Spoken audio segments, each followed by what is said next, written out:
सभी दर्शकों को राधे राधे नमस्कार। तो आप सभी स्वस्थ होंगे। आज हम चर्चा करने वाले हैं सूतक के विषय में कि आखिर में किन किन व्यक्तियों को सूतक लगता है और किन किन व्यक्तियों को किन परिस्थितियों में सूतक नहीं लगता। उन विषय पर भी हम शास्त्र प्रमाण के साथ चर्चा करेंगे।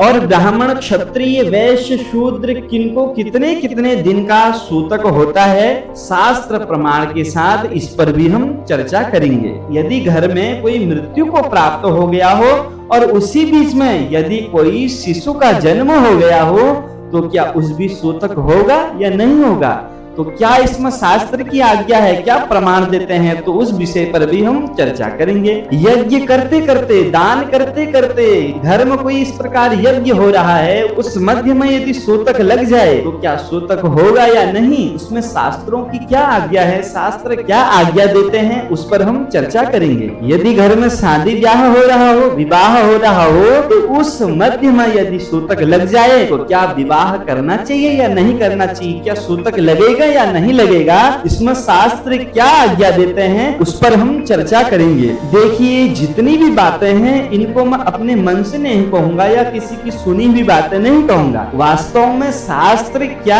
आज्ञा दे रहे हैं इस विषय पर प्रमाण के सहित, कौन से शास्त्र में ऐसा लिखा है, कौन सी स्मृति में लिखा है, कौन से उपनिषद में लिखा है, कौन से पुराण में लिखा है, तो सभी का प्रमाण आपको दूंगा। मैं अपनी मनमुखी एक भी बात आपसे नहीं कहूंगा। तो आइए शुरू करते हैं। घर में किसी का जन्म या मृत्यु होने पर ब्राह्मण 10 दिनों में, क्षत्रिय 12 दिनों में और वैश्य 15 दिनों में, शूद्र 1 मास में शुद्ध होता है। प्रमाण क्या है, तो मनुस्मृति में लिखा है, कूर्म पुराण में लिखा है, विष्णु स्मृति में लिखा है, संवर्त स्मृति में लिखा है, दक्ष स्मृति में लिखा है, अत्रि संहिता में लिखा है, संख्य स्मृति में लिखा है, ब्रह्म पुराण में लिखा है और विष्णु धर्मोत्तर में लिखा हुआ है। स्मृति पुराण का, कूर्म पुराण का प्रमाण सुनिए, तो उसमें लिखा है, शुद्धे दिप्रो दशाहेन द्वादशाहेन भूमितः वैश्यः पंचदशाहेन शूद्रो मासेन शुध्यति। और विष्णु स्मृति में लिखा है,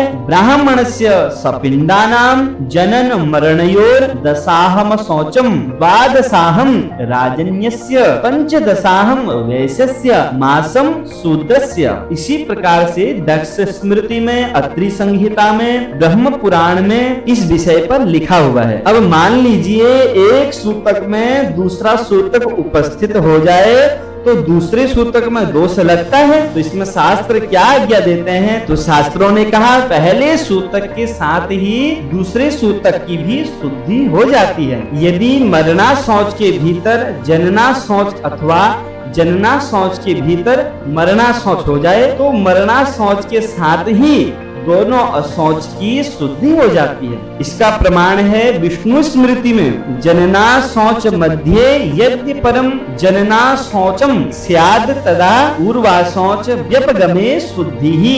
विष्णु स्मृति में लिखा है, याज्ञवल्क्य स्मृति में, अंतरा जन्म मरणे शेषाहोभिर विशुद्ध्यति सूत केतु समुत्पन्ने द्वितीये समुपस्थिति तीये नास्ति दोषस्तु प्रथमेनेव शुद्ध्यति। लघु स्मृति, नारद पुराण, औसन स्मृति और भी कई धर्म ग्रंथों में इसका वर्णन मिलता है। यदि विवाह में या यज्ञ में ऐसे कार्यों के मध्य में मृतक सूतक होने पर ध्यान रखिएगा, ऐसे कार्यों के मध्य में अर्थात जब कार्य शुरू हो जाए तो ऐसे कार्यों के मध्य में देने योग्य पूर्व संकल्पित द्रव्य दूषित नहीं होता। जो पूर्व से संकल्पित है वह द्रव्य दूषित नहीं होता। दान, विवाह, यज्ञ, युद्ध देश में, विप्लव तथा कष्टदायी आपत्ति काल में सद्यः शौच होता है, अर्थात सूतक नहीं लगता।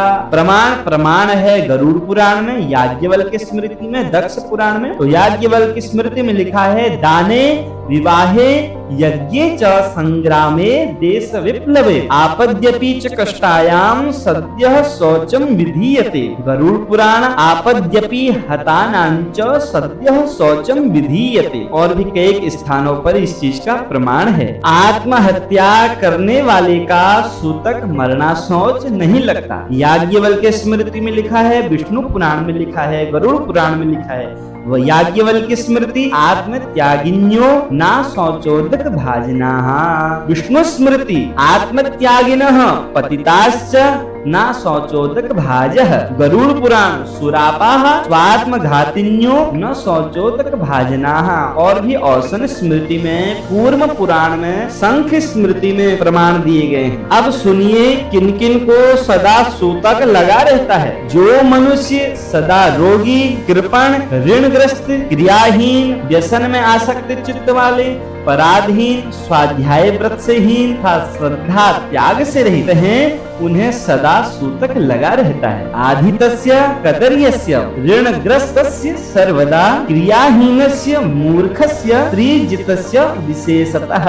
तो सूतक पर क्या शास्त्रों की आज्ञा है, कहाँ किस विषय पर प्रमाण दिया गया है, किन किन शास्त्र पुराणों संहिताओं में इसको कहा गया है, वो आपने अभी श्रवण किया। ऐसी और शंकाओं के शास्त्रीय समाधान के लिए आप इस चैनल पर आएं, आपका स्वागत है। अगर आप इस चैनल पर नए हैं तो कृपया चैनल को सब्सक्राइब करें, वीडियो को लाइक करें और शेयर करें। जल्द मिलते हैं अगली वीडियो में, तब तक के लिए राधे राधे, नमस्कार।